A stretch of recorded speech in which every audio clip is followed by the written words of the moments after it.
I have worked the night shift in the textile annex of Conclave Station, Laundress, for 11 years, and in that time I have pressed, steamed, brushed, and mended more ceremonial garments than I could count if I tried. The Avalhari are particular about their cloth, more particular than any species I've encountered, and I've laundered for 6. Their ceremonial robes carry meaning in every thread count, every dye layer, every stitch direction.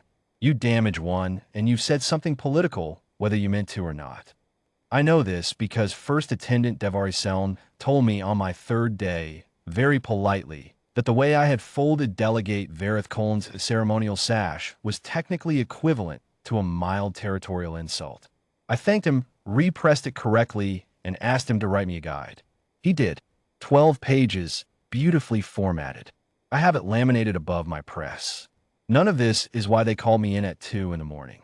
They call me in because Speaker Aura of Thal's investiture robe, the one worn at the seating of a new conclave speaker, a ceremony held once every 43 years, a robe stitched by 11 master artisans over a period of 8 months, had been partly shredded by a docking clamp failure in Cargo Bay 4. The robe was scheduled to be on the speaker's body in 6 hours and 40 minutes, and no one on the station could fix it. I heard most of this from Devari assistant, a young aide named Jevel who met me at the annex door, still getting his jacket on. He spoke very quickly.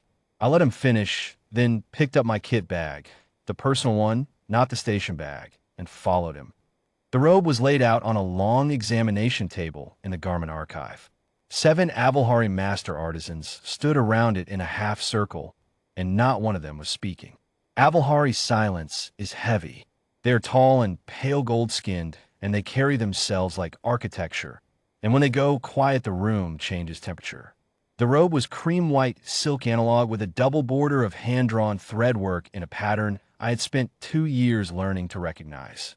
The docking clamp had caught the lower left quarter. Roughly 30 centimeters of border thread work was gone, pulled clean from the substrate, and the base cloth beneath was frayed at the tier edge in a way that told me the fibers had tension split rather than cut. I set my bag down and looked at it for a while.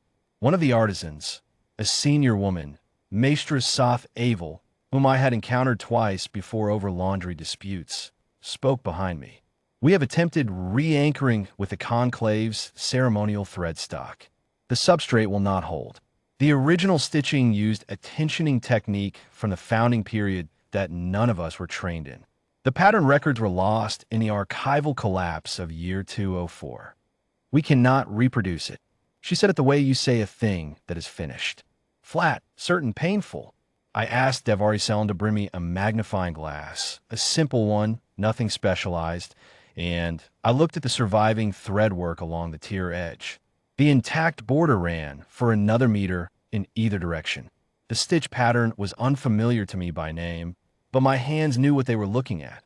My grandmother was a textile mender in Jaipur. She had hands like geography, all ridges and patience, and she ran a small shop where she repaired things people had given up on. She taught me the Kashmiri chain stitch before she taught me to read. Not because it was practical. She said it wasn't, not for most work, but because it was beautiful, and because the women who made the shawls she sometimes repaired used it, and she wanted me to understand what I was handling when I handled it. The Avalhari founding period stitch was not the Kashmiri chain stitch, but it used the same mechanical principle.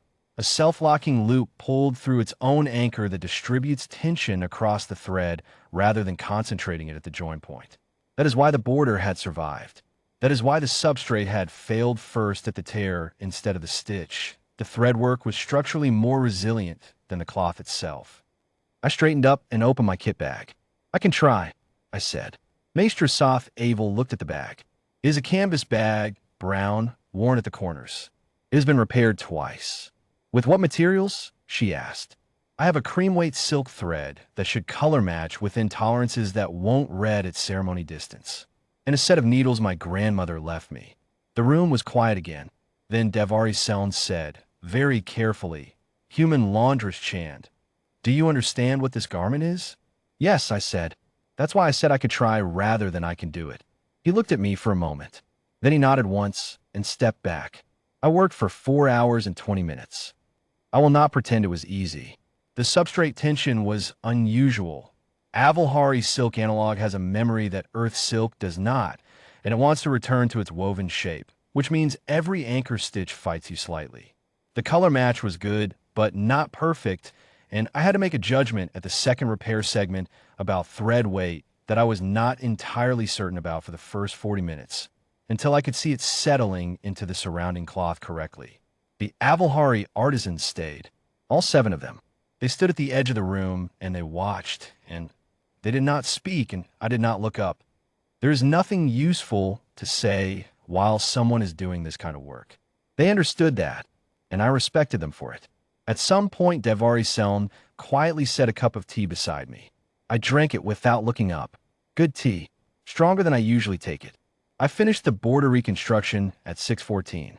The tier edge repair, the frayed substrate, which required stabilizing before anything else, and which I had completed first, had already been done for 2 hours. I put my needles back in their case. I rolled the case up and set in the bag. I stepped back and looked at the robe. At ceremony distance, 4 meters, good lighting, you would not find it. Closer than that, in strong oblique light, you might see that the thread work in the repaired section sits a half degree off the angle of the original. A trained eye, Maester Soth Avel would see it. I would see it. Whether anyone at the investiture would see, it was between them and their attention to detail.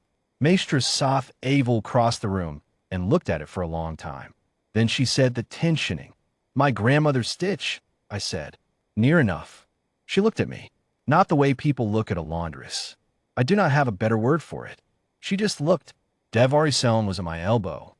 He told me that Speaker Or of Thal wished to express formal gratitude, that the Conclave was prepared to offer me a citation of honor, first class, which carried a stipend and a permanent notation in the Conclave record, and that if there was anything within the station's gift that I required, I had only to name it.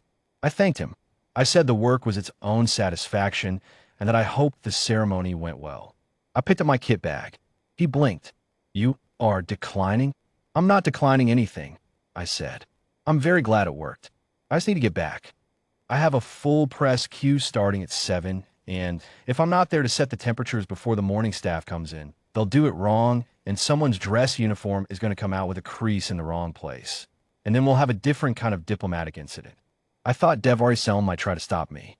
He didn't. He walked me to the archive door, and at the threshold, he put his hand over his chest, and what I had learned early on was the Avalhari gesture for something between gratitude and acknowledgement that a debt exists which cannot be named.